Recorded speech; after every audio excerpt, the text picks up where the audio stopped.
Chapter 4, Loneliness. The next day was rainy and dark. Rain fell on the roof of the barn and dripped steadily from the eaves. Rain fell in the barnyard and it ran in crooked courses down into the lane where thistles and pigweed grew. Rain spattered against Mrs. Zuckerman's kitchen windows and came gushing out of the downspouts. Rain fell on the backs of the sheep as they grazed in the meadow. When the sheep tired of standing in the rain, they walked slowly up the lane and into the fold. Rain upset Wilbur's plans.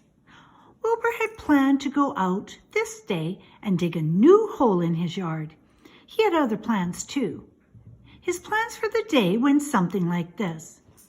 Breakfast at 6:30, skim milk, crusts, middlings, bits of donuts, wheat cakes with drops of maple syrup sticking to them, potato skins, leftover custard, pudding with raisins, and bits of shredded wheat.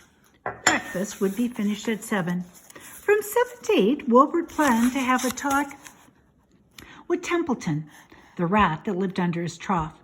Talking with Templeton was not the most interesting occupation in the world, but it was better than nothing. From 8 to 9, Wilbur planned to take a nap outdoors in the sun. From 9 to 11, he planned to dig a hole or a trench and possibly find something good to eat buried in the dirt. From 11 to 12, he planned to stand still and watch flies on the boards, watch bees in the clover, and watch swallows in the air. 12 o'clock, lunchtime, middlings, warm water, apple parings, meat gravy, carrot scrapings, meat scraps, stale hominy, and the wrapper off of a package of cheese. Lunch would be over at 1. From 1 to 2, Wilbur planned to sleep. From 2 to 3, he planned to scratch itchy places by rubbing against the fence. From 3 to 4, he planned to stand perfectly still and just think of what it was like to be alive and to wait for Fern. At 4 would come supper. Skim milk, provender, leftover sandwiches from Lurvy's lunchbox, prune skins, a morsel of this, a bit of that, fried potatoes, marmalade drippings, a little more of this, a little more of that, a piece of baked apple, and a scrap of upside-down cake. Wilbur had gone to sleep thinking about these plans. He awoke at 6 and saw the rain. It seemed as though he couldn't bear it.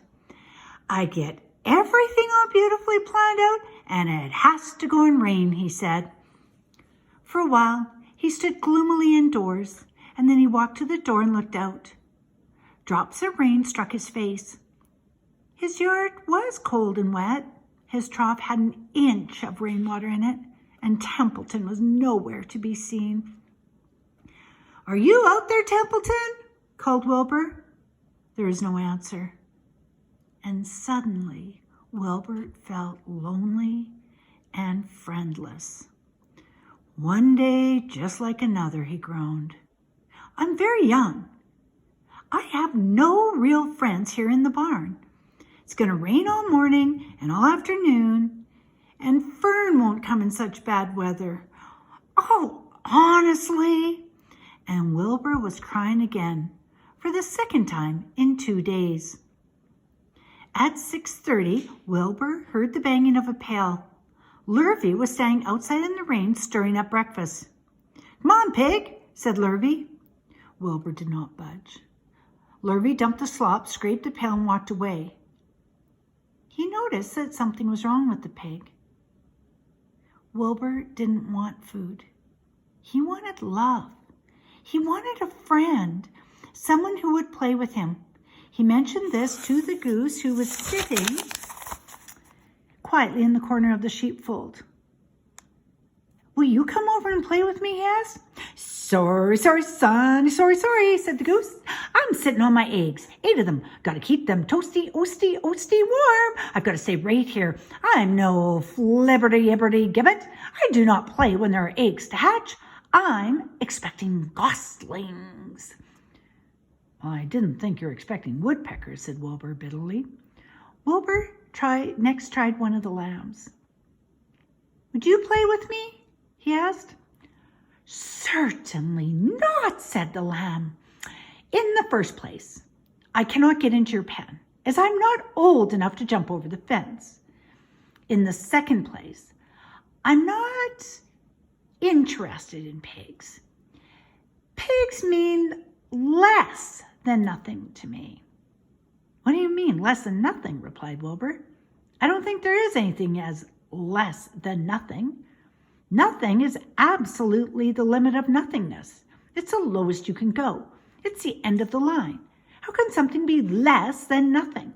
If there was something that was less than nothing, then nothing would not be nothing. It would be something, even though it's not just a very bit of something. But if nothing is nothing, then nothing is nothing that is less than it is. Oh, be quiet, said the lamb. Go play by yourself. I don't play with pigs. Sadly, Wilbur lay down and listened to the rain. Soon he saw the rat climbing down a slanting board that he used as a stairway.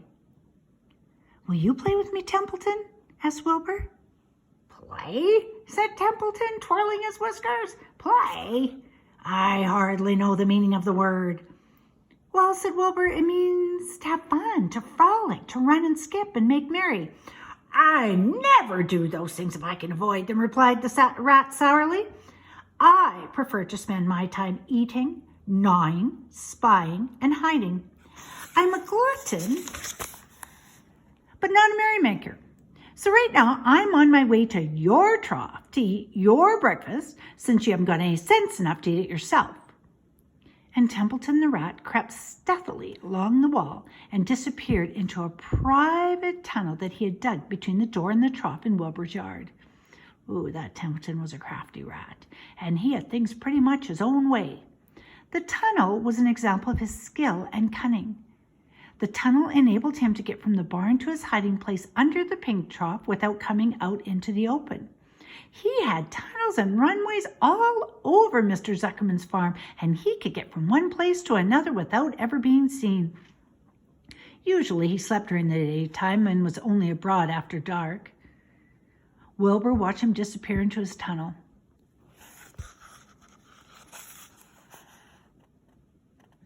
In a moment, he saw the rat's sharp nose poking out from underneath the wooden trough.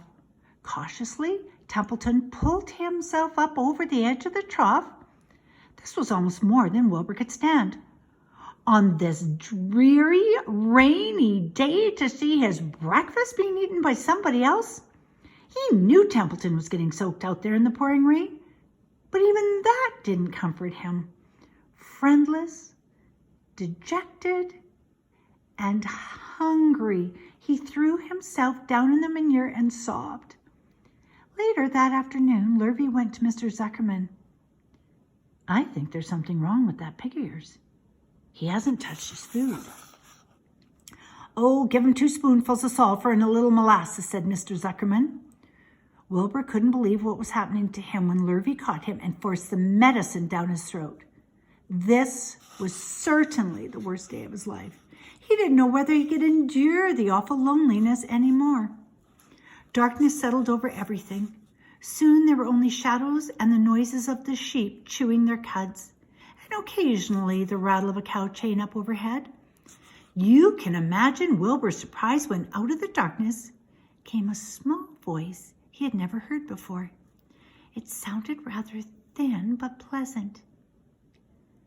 Do you want a friend, Wilbur? It said. I'll be a friend to you. I've watched you all day and I like you. But I can't see you, said Wilbur, jumping to his feet. Where are you? And who are you? I'm right up here, said the voice. Go to sleep.